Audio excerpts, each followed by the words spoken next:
Your effectiveness as a leader is directly related to your ability to use your time well. And the most effective leaders clearly understand what is important and urgent and discipline themselves to spend 80% of their time on long-term priorities or critical activities. And they steadily reduce the amount of time spent on unnecessary interruptions and wasteful distractions. This is Eric Anderton, and you're listening to Construction Genius, a leadership masterclass. Thomas Edison said that genius is 1% inspiration and 99% perspiration. If you're a construction leader, you know all about the perspiration, and this show is all about the 1% inspiration that you can add to your hard work to help you to improve your leadership. Welcome to Construction Genius. My name is Eric Anderton, and on today's show, I'm going to be telling you the story of a pioneer. This pioneer is someone who is venturing into the unknown. He is a young executive working for one of the construction companies that is a client of mine. I'm helping to coach him because he is blazing a trail in a new location for his construction company, opening up a new branch, and on his shoulders is the responsibility for the success of this new branch. So in my coaching engagement with him, I was having a conversation a couple of weeks ago, and I began to sense that he was a little bit frustrated and feeling a touch overwhelmed. And I introduced him to a very simple but powerful framework in order to help him answer the question, how should I effectively use my time? And in today's episode, I'm going to explain this framework to you, discuss how the pioneer is using it, and then talk about how you can use it to help you to reduce overwhelm, focus on what's most important, and be effective in your leadership. This framework was first attributed to Dwight Eisenhower. He was the leader of the Normandy invasion in 1944 during World War II, later went on to become president of the United States. And it was popularized by Steven Covey in his classic book, The 7 Habits of Highly Successful People.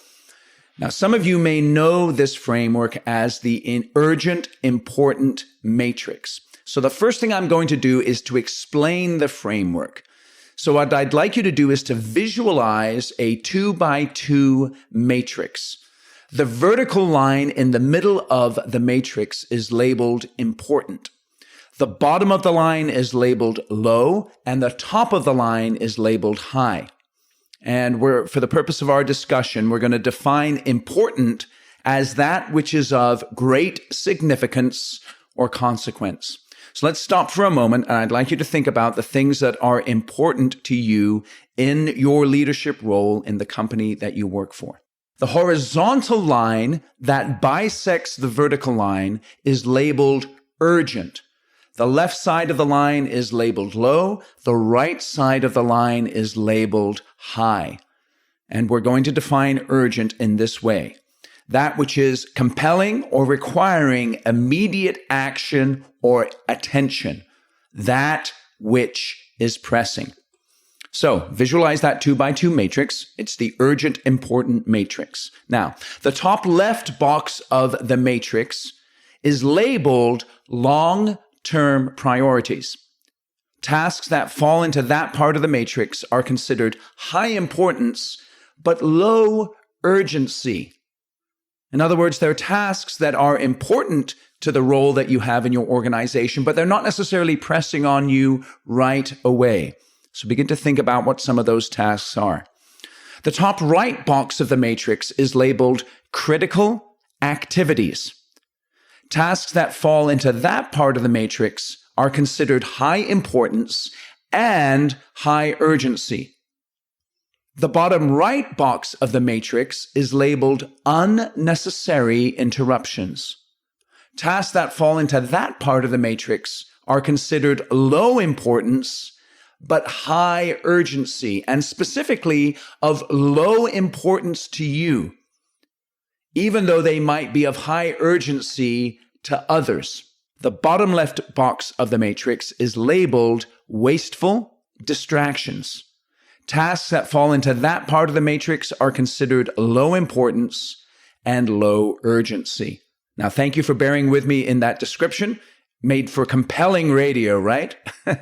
Now, to make it easy, I've included a link in the show notes to a PDF that you can download with the matrix clearly laid out.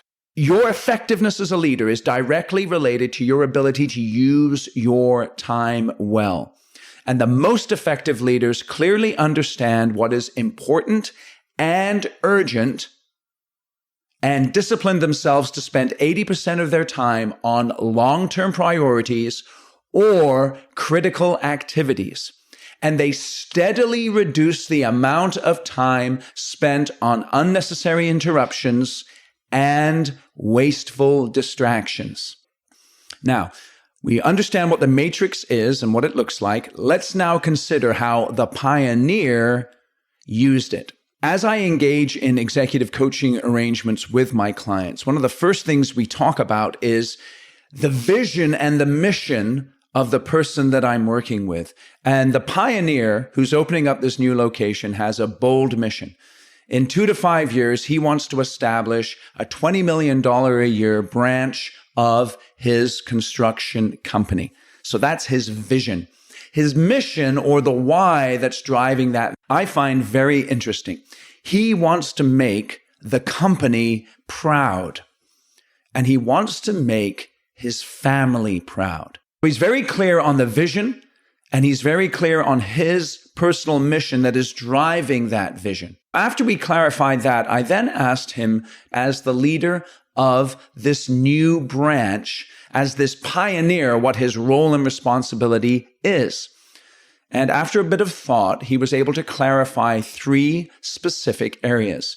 Number 1, to develop relationships. And it's very interesting because the new area that they're opening up is a bit provincial. And what I mean by that is that people who give out the projects there, or the people who do business, it's a very local place, and you have to get to know people there in order for them to trust you. So it's not a very transactional type environment like perhaps some big metropolitan areas might be. It's more local and provincial and personal.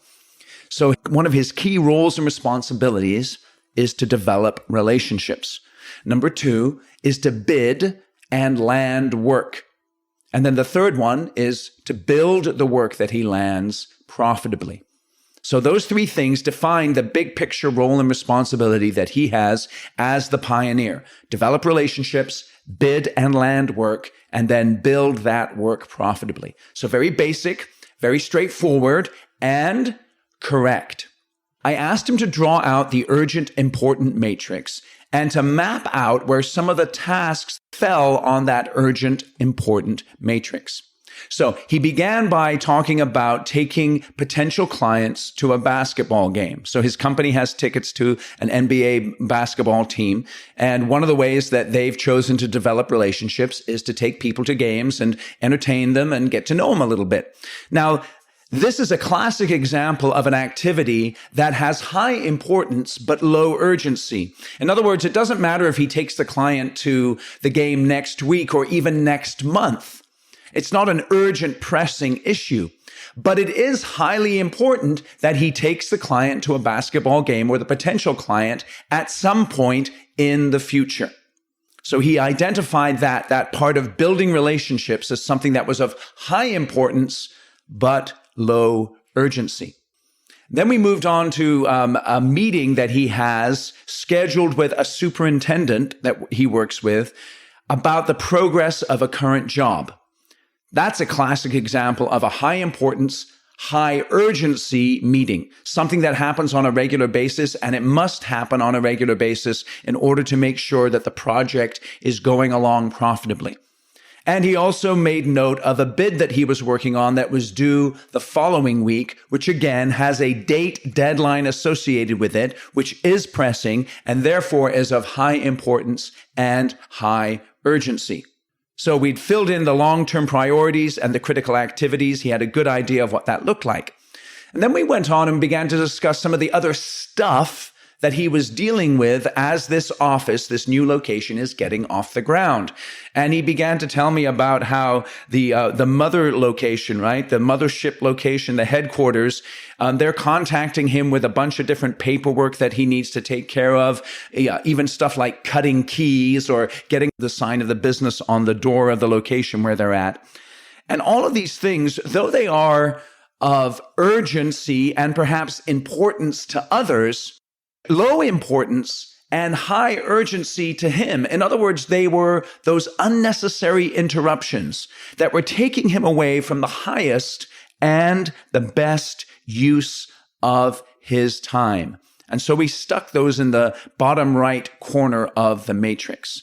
And then after a few more minutes of discussion, we came up with some distractions that he was having to deal with, things that were taking him away from focusing on what was most important. And, we all have distractions in our life that keep us from performing at our highest level, goofing around on the internet or something like that. And as a result of that, not performing in the way that we should. So once we went through this matrix, the pioneer began to see some clear areas where, because of the interruptions and a little bit of the distractions, he was being kept from focusing on those things which were of high importance and high urgency. Now, I've described the matrix to you. I've talked about how the pioneer began to use the matrix to get a grasp on where some of his frustrations were coming from. Now let's talk about how you can use it to reduce overwhelm, focus on what's most important, and be more effective in your leadership role. The first thing you need to do is to identify your long-term priorities, those things which are of high importance, even though they may be of low urgency. What the very best leaders do is they clearly define those things, and then they allow those things to drive their critical activities, that which is of high importance and high urgency. And then they discipline themselves to reduce their unnecessary interruptions and then manage their wasteful distractions. And we're going to talk about each one of those here. So first, you need to identify what's most important to you. And begin by clarifying what is your vision and mission. So wave a magic wand here for a moment. What do you want your career to look like in the next 2 to 5 years? Whether you are the president or CEO of your construction company, or you're a project executive, a project manager, COO, whatever your position is, what do you want your career to look like in the next 2 to 5 years? What is your vision? Understanding your vision will then enable you to take charge of the way you're spending your time and to structure your life effectively. And when you've clearly defined that vision, then ask yourself, what's your why? What's that deep reason that is driving your vision that's going to help you to discipline yourself and to overcome the challenges and the difficulties associated with achieving your vision? Just think back to the pioneer for a moment. Building a $20 million a year branch in the location that he's in is going to be a deep challenge, but it's something that he wants to achieve because he wants to make his family and his company proud. So what is the vision and the mission that is driving your career? Once you've defined that, it's extremely important that you clearly define your role and responsibility. Let me give you another example. I was chatting with the COO of a general contractor last week, again, one of my clients, and we were talking about his project executives and specifically about how they can be effective in their role as project executives. So he and I began to chat about the role and responsibility of the project executive. And the overall role of the project executive, the way he defined it, was to ensure that project teams execute at a high level. And in order to do that, the project executives needed to oversee kickoff meetings, hold their PMs accountable on the metrics that drive the success of their projects, ensure project teams have tools and resources to succeed, and then on an ongoing basis, assess the makeup of the project teams and the quality of the project managers. So we spend some time defining the role and responsibility of the project executive. What defines your role and responsibility? And I don't want you to get too far into the weeds, but I'd like you to think of 3 to 4 big picture items that drive your success, because you're going to use those big picture items as filters to help you to understand if you're using your time effectively.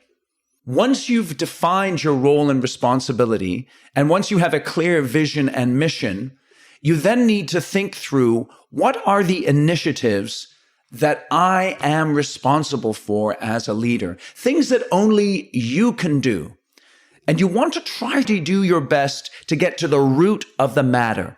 And be careful to distinguish between what you can do and what you should do. There's many things that you could probably do. If you're a leader in your construction company, you're there because you're highly competent.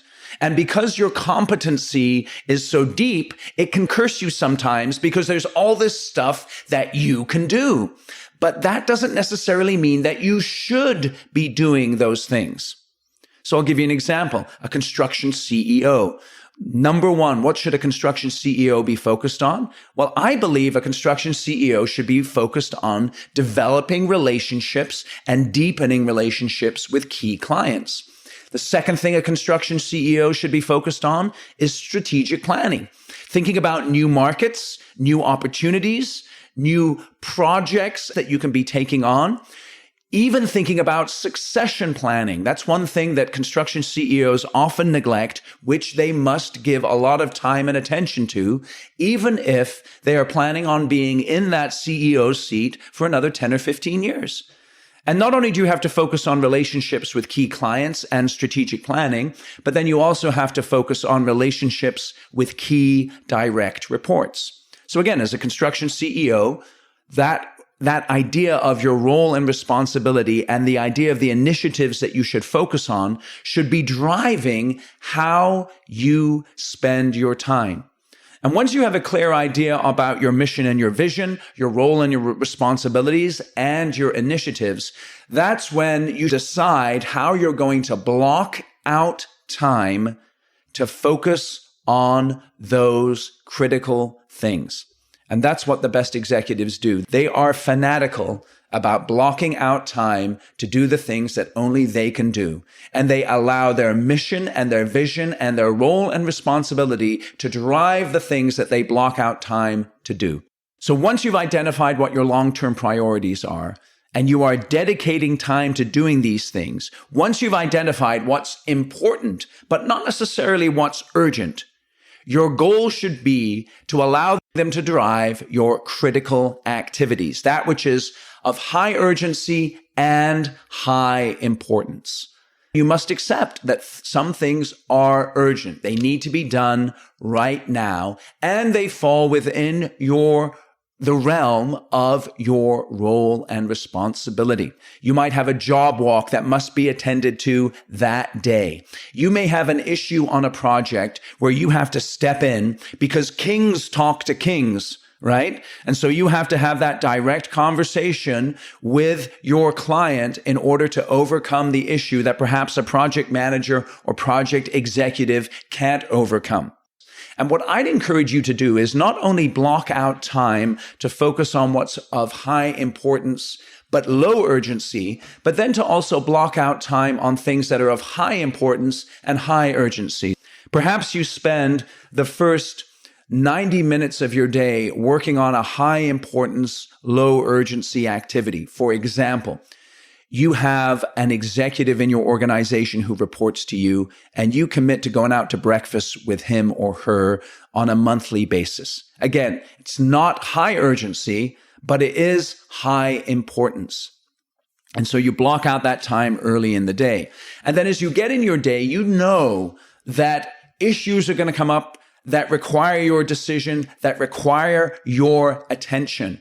And you should feel perfectly fine with blocking out large parts of your day for that which is of high importance and high urgency. Embrace that challenge and give yourself permission to work hard and to work fast for long periods of time, knowing that you are blocking out other parts of time for things which are of high urgency but low importance.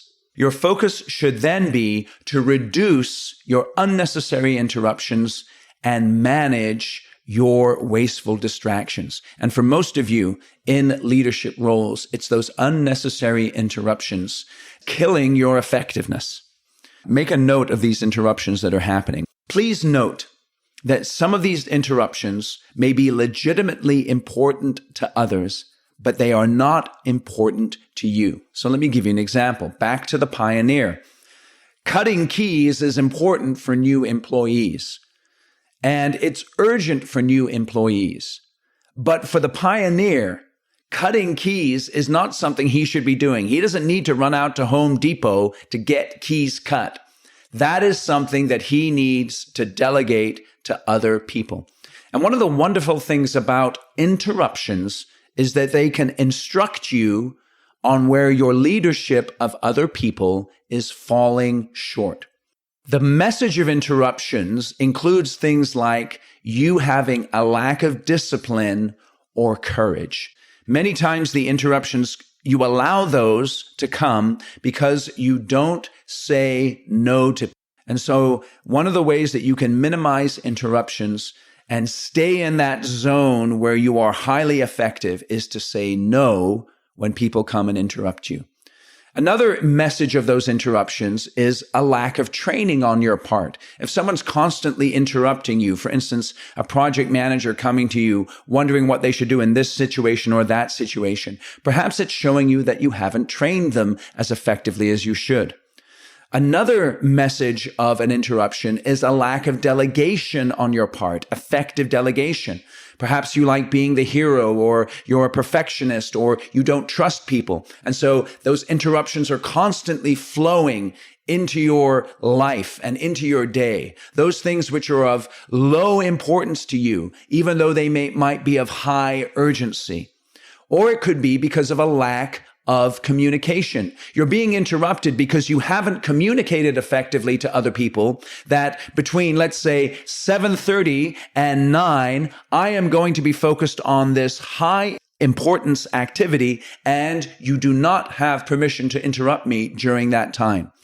Another instructive aspect of those interruptions is a lack of consistent meetings. One of the reasons why people are interrupting you all the time is because they're just wanting to get your ear so that they can talk to you about the issues. But if you have consistent meetings with your direct reports, where during those meetings you've blocked out time for them to bring all of their stuff to you, then perhaps that will help to reduce the interruptions as well. So how do you halt these interruptions that suck time away from that which is of high importance and high urgency to you? Well, like I said earlier, you must communicate, and you must share your calendar with other people, and you must step up and say to them no when they're interrupting you. So now we've talked about those interruptions. Let's go on to something that's a challenge for many of us, and that is the distractions that occur on a daily basis. Those distractions that take us away from the highest and best things. And typically distractions come from within us. As human beings, we tend to love pleasure and hate pain or misunderstand pain. We pursue pleasure, we avoid pain. And as a result of that, we allow these little distractions to come into our lives. Now, in my experience, particularly as I pursue long-term priorities, it helps me when I schedule I might spend 90 minutes focused on a high importance activity, like strategic planning or meeting with a team member. After that has occurred, I'm going to give myself a 10 to 15 minute break and allow a distraction, a piece of pleasure to come in and give me a little bit of a break from that high intensity activity. I'm kind of a sports nut. And I have to schedule when I go onto the internet and check out the latest and greatest news about my team. That way I can enjoy the pleasure of seeing how well Liverpool's doing or seeing how well the Niners are doing, while not feeling guilty about allowing that little bit of pleasure in my life because I've scheduled it. Our brains require distraction once in a while to take a break from that high intensity activity and to help to reset our minds, but we don't want too much distraction. So choose your pleasure carefully. And in light of distractions, here's one way that you can minimize them. One way that I find it helpful to minimize distractions when I'm focused on deep work is to use music. So for instance, this morning, while I was preparing this podcast, and I was listening to a clip from Beethoven's Sixth Symphony called Peasants' Merrymaking. And it's a really cool little track. And I accidentally put it on repeat. And the great thing about it was just kept flowing and flowing and flowing. And that enabled me to be focused on the important work of preparing this podcast. Another thing I'll do to eliminate distractions is the physical location I choose when I'm doing deep work. So for instance, when I'm working with one of my clients on a coaching call, I'll move away from my computer and I'll pick up a pen and paper and I'll allow that pen and paper to help me to focus on what the clients are saying because a lot of the work I do is over the phone. And that way I won't be distracted by my computer screen or email or things like that. Another thing I do to eliminate distractions and focus when I'd like to do some deep thinking is I go on a walk. We have a river right by our house and this little 2-mile loop that takes about 30 minutes. So I know how long it takes. I don't have to take a watch with me. I don't take my phone or any music or anything like that, but I can walk undistracted and think through some of the deep issues or challenges that I'm faced with. And I find that very helpful in terms of doing deep work and avoiding the distractions of my phone or a watch. Now, as I share this urgent, important matrix with you and some of these ideas, I know that some of you may struggle with just stopping and thinking through what's urgent, what's important, what's distracting you, what's interrupting you. And what you do is you might just keep going and going and going and hoping to grind through the challenges and the issues.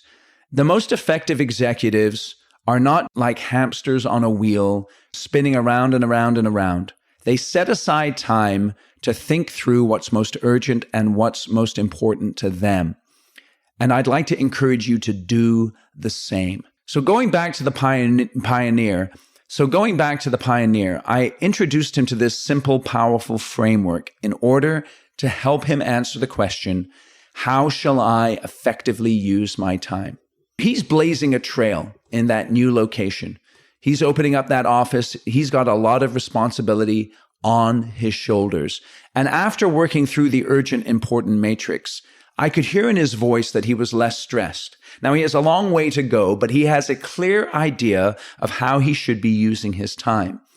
And with the combination of his ambition and his ability, I'm pretty confident he's going to be successful. So here are some action items for you as we wrap up. Number one, you need to define your vision and your mission and your role and responsibility and allow that to drive your long-term priorities and your critical activities. Be a little bit selfish here. Clearly define what is important to you and allow that to drive what you spend 80% of your time doing. Embrace the idea of spending a lot of your time in high urgency, high importance activities and focus on reducing the amount of interruptions by doing things like saying no to people, delegating effectively, training effectively, and then manage your distractions. And what I mean by that is scheduling time for your distractions. Everybody needs a little bit of distraction, a little bit of a break, particularly when we're focused on intense work. So schedule your distractions like I described a little bit earlier. And as I said earlier too, in the show notes is a copy of this matrix that you can download just by clicking the link. It's very easy to get to. Give me some feedback here on this episode. What do you find most helpful? You can find me on LinkedIn. You can also contact me through my website. My name is Eric Anderton. I really appreciate you listening to this. And my encouragement to all of us out there is to get very, very good at blocking out your time and focusing on what is critically important and what is urgent to you. Don't allow those interruptions and don't allow those distractions to keep you from being an effective construction leader. Thanks for listening today. Thank you for listening to this episode of Construction Genius. Hope you found that 1% of inspiration to help you in the next few days. If you like the show, please give us a 5-star review on iTunes. Share it with other construction leaders who you think would benefit. And always remember that the show is brought to you by Kick-Ass Meetings. I've been working with construction leaders since 2004, teaching them how to run extremely effective problem-solving meetings that gets their people collaborating, taps into their creativity. And to get yourself a free copy of the Kick-Ass Meeting Report, go to www.ericanderton.com/kickassmeetings. Grab yourself that free report, read it, use it in your business. You'll find it extremely useful. And thanks again for listening.